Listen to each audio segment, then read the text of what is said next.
Hey, hi, hello, how are you? Here we go for another read along of The Wind in the Willows by Kenneth Grahame. And I'm using a Wordsworth edition. We're halfway through a chapter. We're halfway through the Pink Floyd chapter, aren't we? The Piper at the Gates of Dawn. Halfway through chapter 7. My edition, we are starting on page 140, but it's where Wolf, Rat, and Mole are on their little boat, aren't they? They're looking for Portly, the baby otter, aren't they, or the child otter? And they've been listening to that beautiful music. That's where we're up to. Get your copy of the book and meet me back here in a couple of seconds. Here we go. On either side of them, as they glided onward, the rich meadow grass seemed that morning of a freshness and a greenness unsurpassable. Never had they noticed the roses so vivid, the willow herb so riotous, the meadow sweet so odorous and pervading. Then the murmur of the approaching weir began to hold the air, and they felt a consciousness that they were nearing the end, whatever it might be, that surely awaited their expedition. A wide half circle of foam and glinting lights and shining shoulders of green water, the great weir closed in the backwater from bank to bank, troubled all the quiet surface with twirling eddies and floating foam streaks, and deadened all other sounds with its solemn and soothing rumble. In midmost of the stream, embraced in the weir's shimmering arm spread, a small island lay anchored, fringed close with willow and silver birch and alder.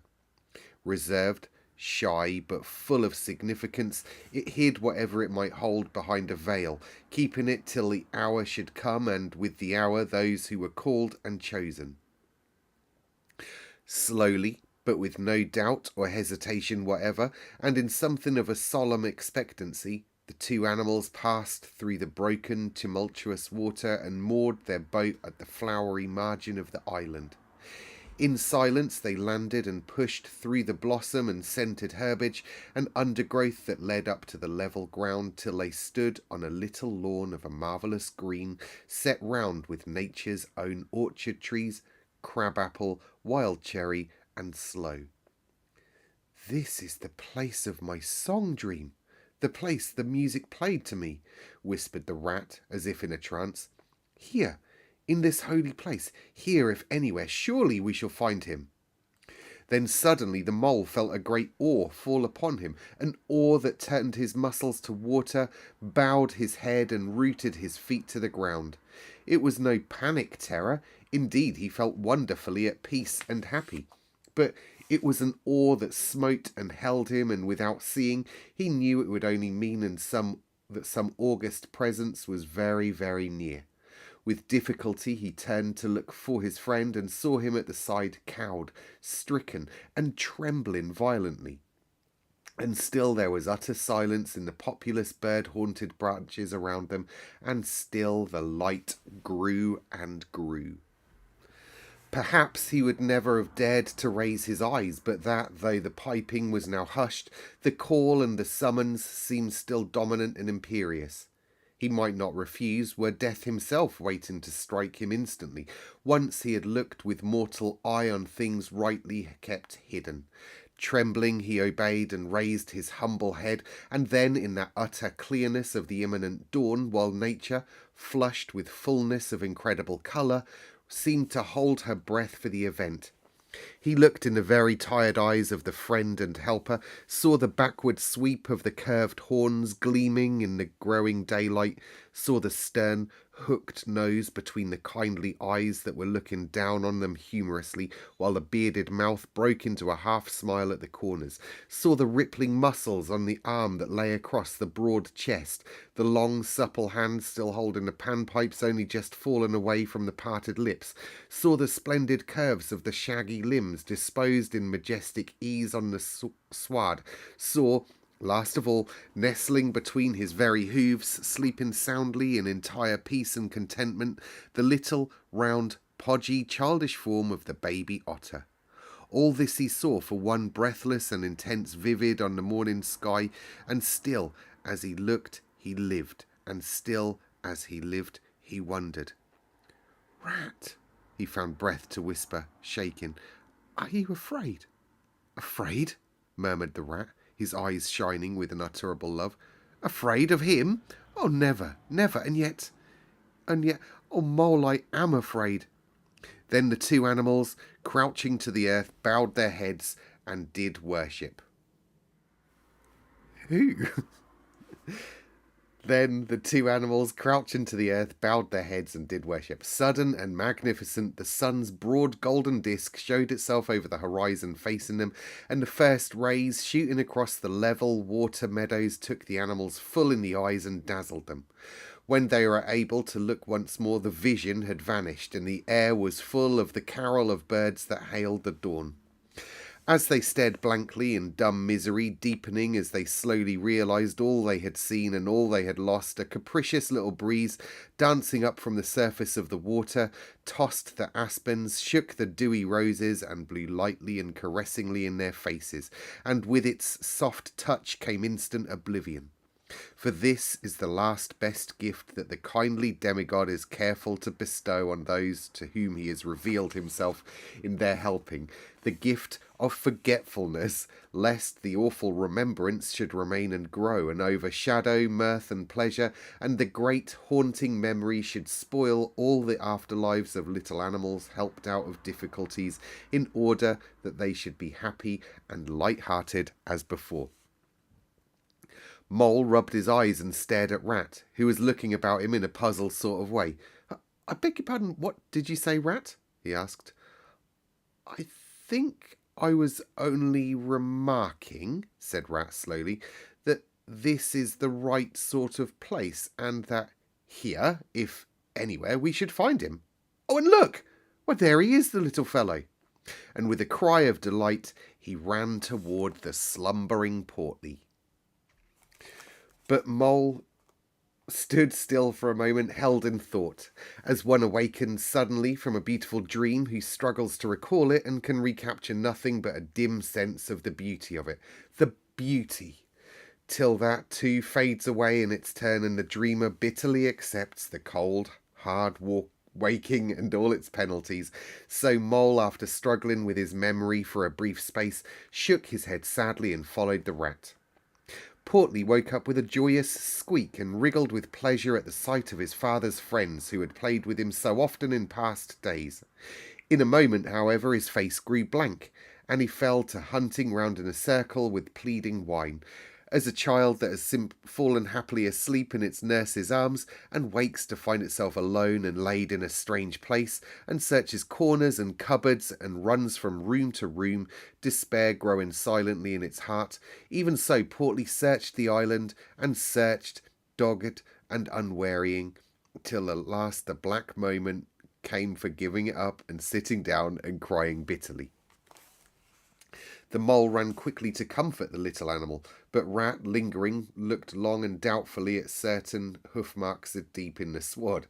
"Some great animal has been here," he murmured slowly and thoughtfully, and stood musing, his mind strangely stirred. "Come along, Rat," called the Mole. "Think of poor Otter waiting up there by the ford." Portly had soon been comforted by the promise of a treat, a jaunt on the river in Mr. Rat's real boat, and the two animals conducted him to the water's side, placed him securely between them in the bottom of the boat, and paddled off down the backwater. The sun was fully up by now and hot on them. Birds sang lustily and without restraint, and flowers smiled and nodded from either bank, but somehow, so thought the animals, with less of richness and blaze of colour than they seemed to remember seeing quite recently somewhere. They wondered where. The main river reached again, they turned the boat's head upstream toward the point where they knew their friend was keeping his lonely vigil. As they drew near the familiar ford, the Mole took the boat into the bank, and they lifted Portly out and set him on his legs on the towpath, gave him his marching orders and a friendly farewell pat on the back, and shoved out into midstream. They watched the little animal as he waddled along the path contentedly and with importance, watched him till they saw his muzzle suddenly lift and his waddle break into a clumsy amble as he quickened his pace with shrill whines and wriggles of recognition. Looking up the river, they could see Otter start up, tense and rigid, from out of the shallows where he crouched in dumb patience, and could hear his amazed and joyous bark as he bounded up through the osiers on the path. Then the mole, with a strong pull on the oar, swung the boat round and let the full stream bear them down again whither it would, their quest now happily ended. "I feel strangely tired, Rat," said the mole, leaning wearily over his oars as the boat drifted. "It's being up all night, you say. Perhaps, but that's nothing. We do as much half the nights of the week, and at this time of the year I feel as if I'd been through something very exciting and rather terrible, and it was just over, and yet nothing particular has happened." "Or something very surprising and splendid and beautiful," murmured the Rat, leaning back and closing his eyes.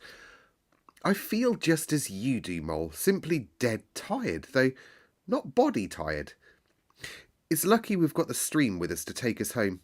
Isn't it jolly to feel the sun again soaking into our bones, and hark to the wind playing in the reeds? It's like music, far-away music," said the Mole, nodding drowsily. "So I was thinking," murmured the Rat, dreamful and languid. "Dance music, the lilting sort that runs on without a stop, but with no words to it.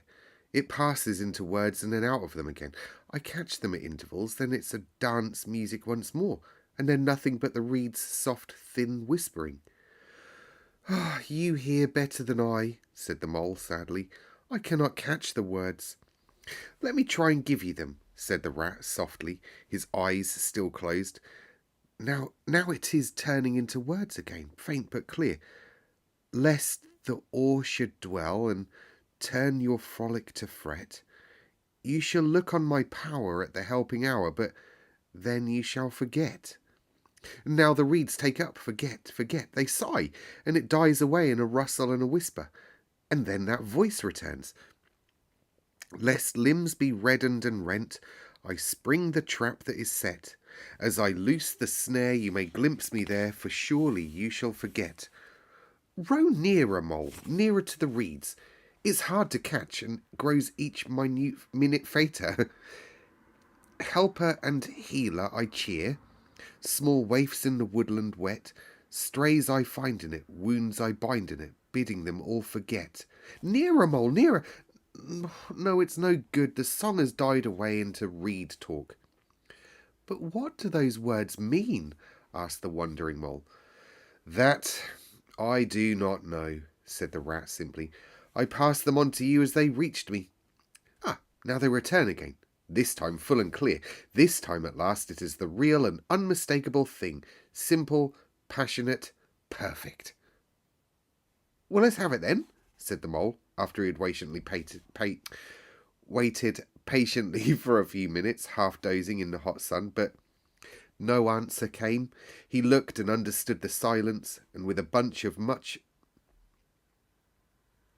a smile of much happiness on his face and something of a listening look still lingering there, the weary Rat was fast asleep. Next chapter is chapter 8, Toad's Adventures. Boop, boop.